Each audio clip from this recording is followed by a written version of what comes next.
on YouTube, and well, some of them on YouTube and some of them on Twitter. I think all of them on Twitter. Anyway, welcome. Just two things. Firstly, this is the Cloud House Cafe in Stow, which is really nice place. Recommend it for some coffee and some food. And just in case anybody is worried, this is out of copyright because it was written by somebody who died more than 75 years ago, so I'm allowed to read it as much as I like. Perform it, indeed. So settle down, everybody. Listen to it, Moby Dick. Chapter 79, The Prayer, Praire. To scan the lines of his face, or feel the bumps on the head of this Leviathan, this is a thing which no physiognomist or phrenologist has as yet undertaken. Such an enterprise would seem almost as hopeful as for Lavatar to have scrutinized the wrinkles on the Rock of Gibraltar, or for the Gaul to have mounted a ladder and manipulated the dome of the Pantheon. Still, in that famous work of his, Lavatar not only treats of the various faces of men, but also attentively studies the faces of horses, birds, serpents, and fish, and dwells in detail upon the modifications of expression discernible therein. Nor have Gall and his disciple Sparsheim failed to throw out some hints touching the phrenological characteristics of beings other than men. Therefore, though I am but ill qualified for a pioneer in the application of these two semi-sciences to the whale, I will do my endeavour. I try all things, I achieve what I can. Physiognomically, Senator? Yes, from work tonight, yes. Physiognomically regarded, the sperm whale is an anomalous creature. He has no proper nose, and since the nose is the central and most conspicuous of the features, and since I'd have thought eyes, wouldn't you?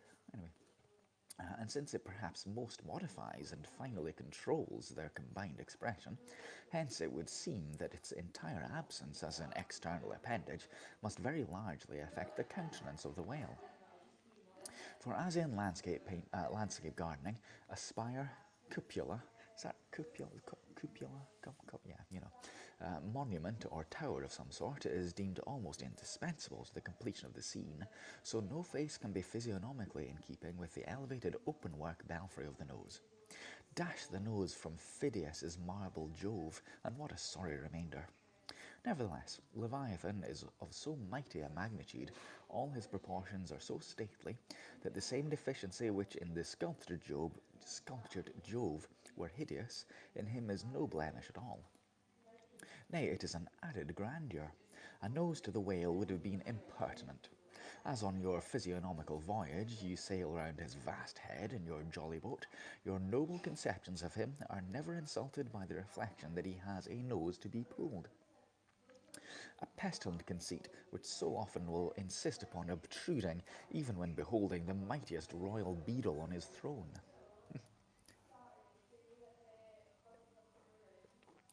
In some particulars, perhaps, the most imposing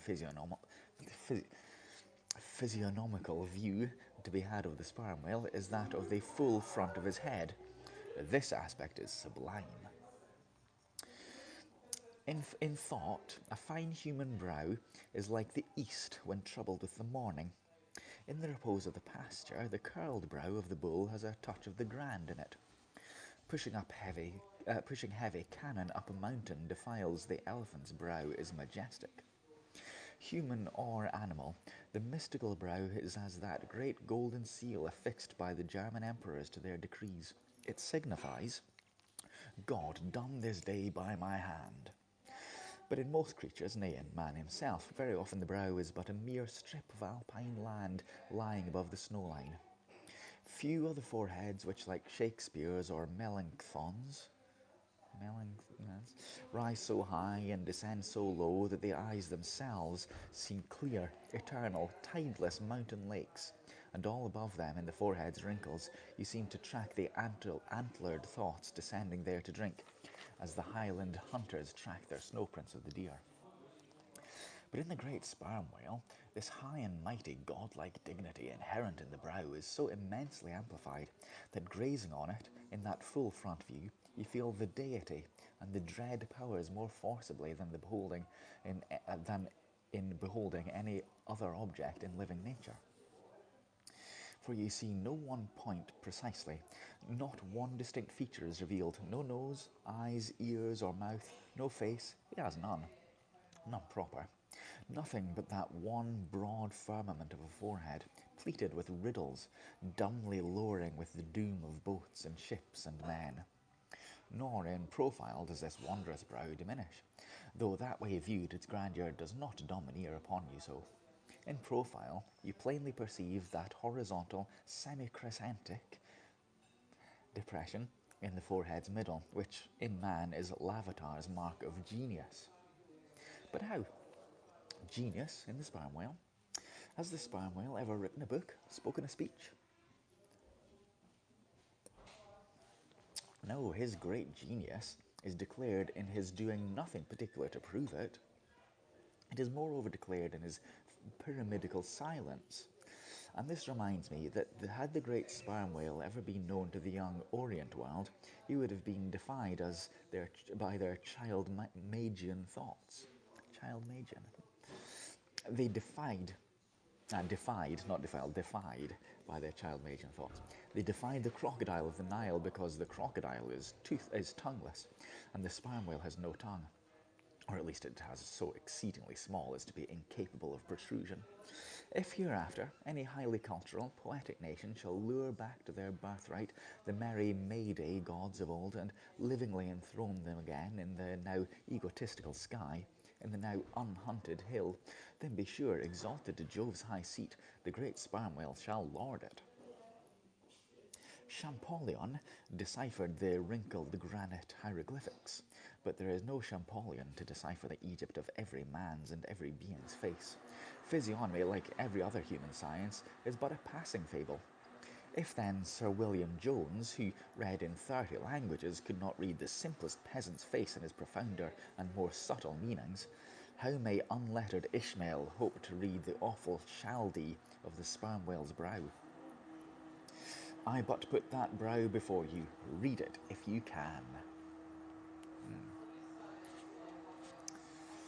Chapter 80, The Nut. Let's see what that means, the nut.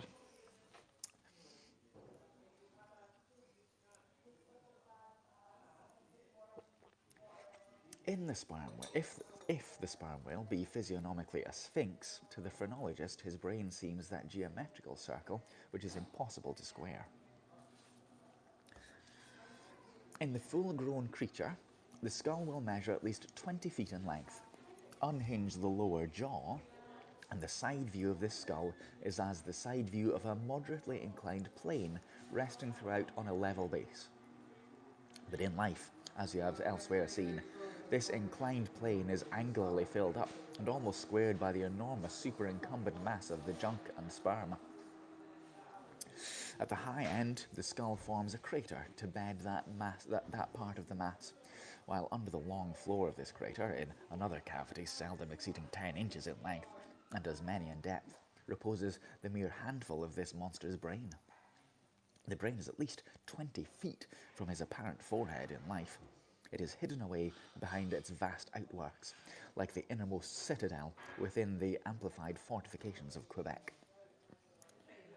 So like a choice casket, it is secreted in him, that I have known some whalemen who peremptorily deny that the sperm whale has any other brain than that palpable semblance of one formed by the cubic yards of his sperm magazine. I know some men like that, don't you? Lying in strange folds, courses, and convolutions to their apprehensions, it seems more in keeping with the idea of his general might to regard that mystic part of him as the seat of his intelligence.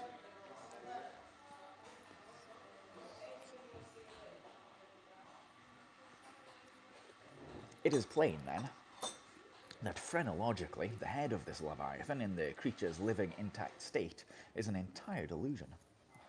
As for his true brain, you can then see no indications of it, nor feel any. The whale, like all things that are mighty, wears a false brow to the common world.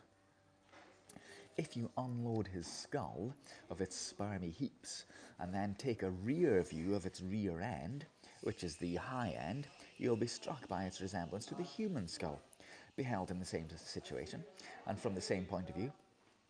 Indeed, place this reversed skull, scaled down to the human magnitude, among the plate of men's skulls, and you would involuntarily confound it with them. And remarking the depressions on one part of its summit, in phrenological phrase you would say, this man had no self-esteem and no veneration. And by those negations, considered along with the affirmative fact of his prodigious bulk and power, you can best form to yourself the truest, though not the most exhilarating conception of what the most exalted potency is. Interesting. Can you really apply phrenological concepts to a whale?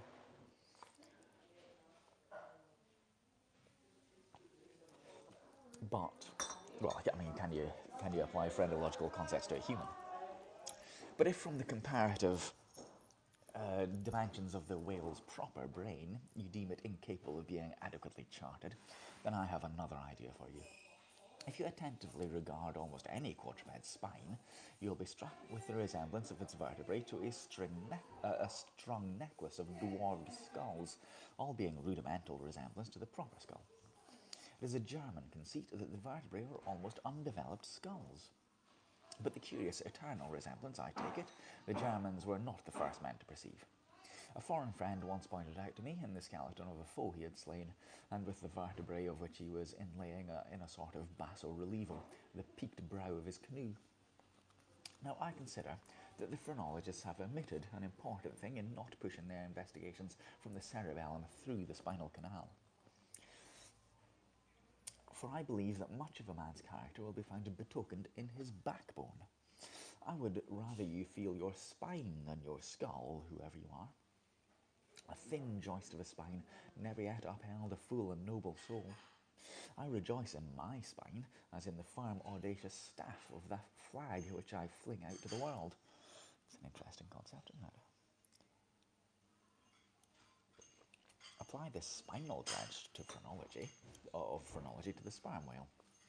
His cranial cavity is continuous with the first neck vertebrae, and in that vertebra the bottom of the spinal canal will measure 10 inches across, and being 8 in height, and a triangular figure with the base downwards. As it passes through the remaining vertebrae, the canal tapers in size, but for a considerable distance remains of large capacity. Now, of course, this canal is filled with much the same strangely fibrous substance, the spinal cord, as the brain, and directly communicates with the brain. And what is still more, for many feet after emerging from the brain's cavity, the spinal cord remains of an undecreasing girth, almost equal to that of the brain. Under all these circumstances, would it be reasonable to survey and map out the whale's spine phrenologically? For viewed in this light, the wonderful comparative smallness of his brain proper is more than compensated by the wonderful comparative magnitude of his spinal cord. But leaving this hint to operate as it may with the phrenologists, I would merely assume this spinal theory for a moment in reference to the sperm whale's hump. This august hump, if I mistake not, rises over one of the larger vertebrae, and is therefore in some sort the outer convex mould of it. From its relative situation, then, I would call this hump, high hump, the organ or firmness or indomitableness in the sperm whale, and that the great monster is indomitable, you will yet reason to know. I think we'll have the next chapter, which is looking like a long one. We'll have that next week. Yes. Next chapter is a good few pages, so we'll have that next week. Okay. 10 pages, I reckon. The Pequod Meets the Virgin is the next chapter. Interesting. I mean, when was this written? 1840s-ish? Does it say?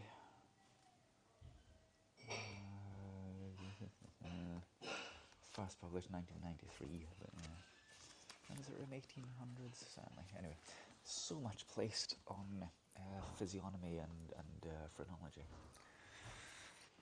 I would have thought that they would have been dying out by then, but who knows? Who knows?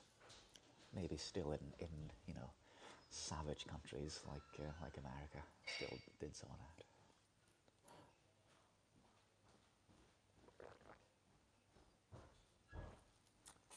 Delicious. So I'll have the next chapter, the Pequod meets the Virgin. We'll have that next week. Let me know if you're reading or listening to this, by the way. Perhaps some people may read along with it. Hello, Captain Recap. I've asked, Captain.